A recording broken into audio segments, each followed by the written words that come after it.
Hello Internet and welcome to my video. So today we're going to be talking about Mozart's Jupiter Symphony, specifically the fourth movement, the Molto Allegro, which is my favorite movement of the whole piece.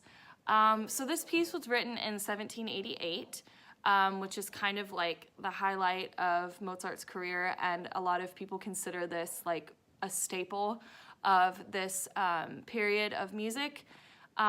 This specific movement, just because of how exciting it is and how much he incorporates into the actual piece. It was actually a piece that my music theory teacher showed me last year before I even took Professor Winter's class, and I was really interested in it from that moment on. So this piece was written in 1788. And a lot of people speculate that it was called the Jupiter Symphony because it was written around the same time that Joseph II was declaring war on Turkey.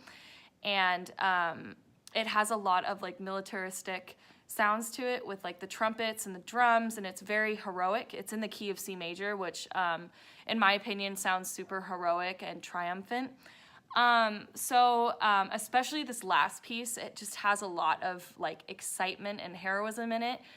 Which I think is super cool. It's also compared, this piece is also compared to Haydn's Military Symphony, just because like they both have very like militaristic sounds, but Haydn's is a lot more comedic and a lot different than Mozart, who sticks to kind of a more traditional sound, in my opinion. But this specific movement, the fourth movement, Molto Allegro, is in a sonata form, which is why I think it's really cool, because you can do a lot with a sonata form piece. The definition of a sonata form is that there's some sort of theme that comes back in the end and in the tonic key. So that does happen in this piece, obviously. And he actually has pretty simple themes in this piece. There's 4 of them, theme A through D.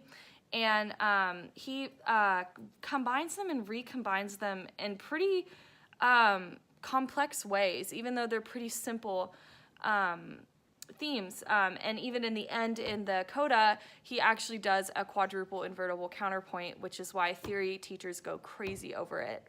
So in terms of the cultural background of this piece, at this time, Mozart and a lot of other opera composers were really into opera buffa, which is like a comedic style of writing for opera that made fun of the upper class and made fun of, and always made the lower class kind of seem wittier and more on their game. So Mozart was kind of a god at this and was very good at writing music for these kinds of operas. And at this time, like, this specific symphony incorporated a lot of those opera buffa traits in it. Not only was this piece super exciting and really fun to listen to, but it's also, there's a lot of aspects, especially in this fourth movement, that are very true to an opera buffa style, especially the invertible counterpoint in here, which is really cool. But also the very exciting instrumentation and the way that he uses the themes in here is really cool, and is very opera buffa-like. So without further ado, I think we should listen to this piece and look at the score and see what is going on. Alright guys, so this is Mira. This is the score for the fourth movement, and I'm just going to show you guys the beginning. So it starts with this theme A right here, just this rising line,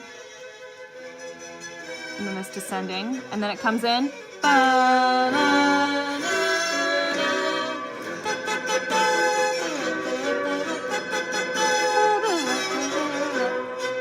So that is the theme A right there, folks.